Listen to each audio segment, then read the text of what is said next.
ঐতিহ্যমণ্ডিত উত্তৰ গুৱাহাটী দৌলগোবিন্দ মন্দিৰত আজি সন্ধিয়া দেশৰ হকে প্ৰাণ আহুতি দিয়া বীৰ জোৱানৰ স্মৃতিত বন্তি প্ৰজ্বলন। বৌদ্ধ পূৰ্ণিমা পালনৰ লগতে দৌলগোবিন্দ মন্দিৰত ভাৰতীয় বায়ুসেনা, স্থলসেনা আৰু নৌসেনাৰ প্ৰতিগৰাকী সৈনিকক আন্তৰিক ধন্যবাদ উত্তৰ গুৱাহাটী ৰাইজৰ লগতে মন্দিৰ পৰিচালনা সমিতিৰ। বন্তি প্ৰজ্বলন কাৰ্যসূচী মুকলি কৰে মন্দিৰ পৰিচালনা সমিতিৰ সভাপতি ৰাতুল বৰুৱাই। মন্দিৰ সমিতিৰ বিষয়ববীয়াৰ লগতে উপস্থিত থাকে উত্তৰ গুৱাহাটীৰ একাংশ সচেতন ৰাইজ।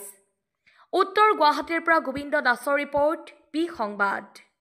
পূৰ্ণিমাৰ দিনা আমি দৌলগোবিন্দ মন্দিৰ প্ৰাংগণত মন্দিৰ পৰিচালনা সমিতি তথা উত্তৰ গুৱাহাটীবাসী ৰাইজৰ সহযোগত আমি বন্তি প্ৰজ্বলনৰ এটি কাৰ্যসূচী আমি অনুষ্ঠিত কৰিছোঁ।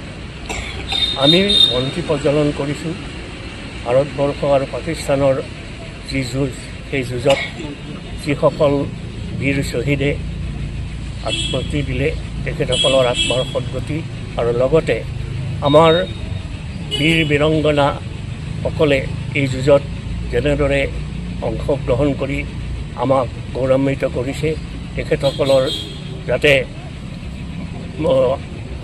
সুস্থ শৰীৰে আহি ঘূৰি আহিব পাৰে, তাকেই ভগৱন্তৰ দৌলগোবিন্দৰ চৰণত প্ৰাৰ্থনা জনাবৰ কাৰণেই এই কাৰ্যসূচী আমি হাতত লৈছোঁ।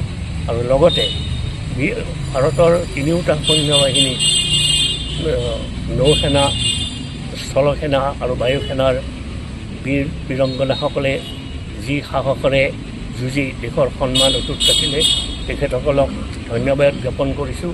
আৰু লগতে ভাৰতবৰ্ষৰ প্ৰধানমন্ত্ৰী মাননীয় মোদী ডাঙৰীয়াক তেখেতৰ সাহসী পদক্ষেপৰ বাবে আমি ধন্যবাদ জ্ঞাপন কৰিছোঁ। আৰু আমি সদায় ভাৰত